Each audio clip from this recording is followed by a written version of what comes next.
ICT වලට බණ්ඩාරවත්තේ මේ ඔහොම ගිහිල්ලා ඉතින් ඔය හැම එකටම අපි ගියා.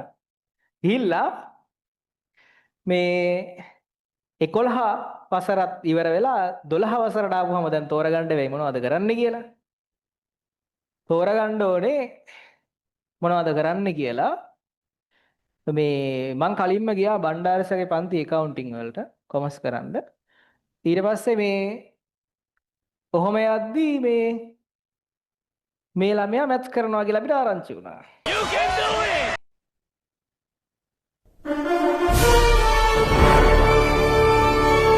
ගිහිල්ලා accounting ද VS ද මම මතක නැහැ මම එක දවසයි කොහමද ඒක පන්තිය හොඳයි අවුලක් නැහැ මේ nice.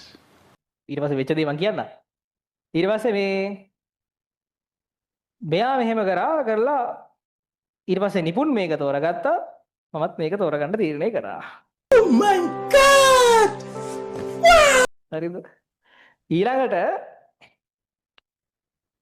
ඒකට ප්‍රධාන වශයෙන් හේතුනේ මං අර 5 වසරේ වගේ වෙනකොට මං අයිලන්ඩ් 7 තුනාට ශිෂ්‍යත්වයෙන් එතනින් පස්සේ මං වැඩක් කරේ නැහැ. මං අර වෙන වෙනම තමයි කරේ. ඒ කියන්නේ වෙන බාහිර වැඩ තමයි කර හිටියේ. ඒතකොට දැන් ඊට පස්සේ ආයි A level වලදීත් නිකන් ඒතකොට ඒ සම්පූර්ණ ට්‍රැක් අවුට් නේ. සම්පූර්ණයෙන්ම ට්‍රැක් අවුට් නේ කාලේ මට O level A9ක් එහෙමත් නැහැ හරිද?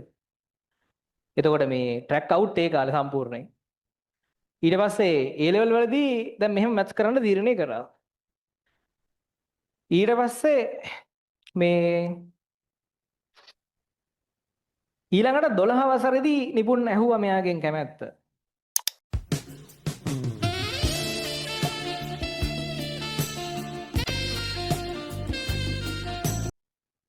අවුරුදු 7කට විතර පස්සේ 6කට විතර පස්සේ මොකද්ද කිව්වේ සාමාන්‍යයෙන් අකමැති නම් දෙන උත්තරේ මොකද්ද විභාගයෙන් පස්සේ බලමු කියලා කිව්වා. හරිද?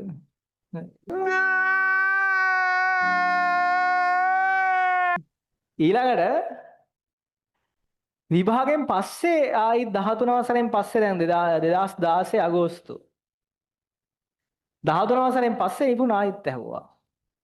හා කිව්වා. හරිද? වැඩේ සුපිරි. වැඩේ යනවා. කොහොම වැඩේ ගලාගෙන ගියා. නියමයි. නියමෙට ගියා 2017 ජනවාරි 8. හරිද?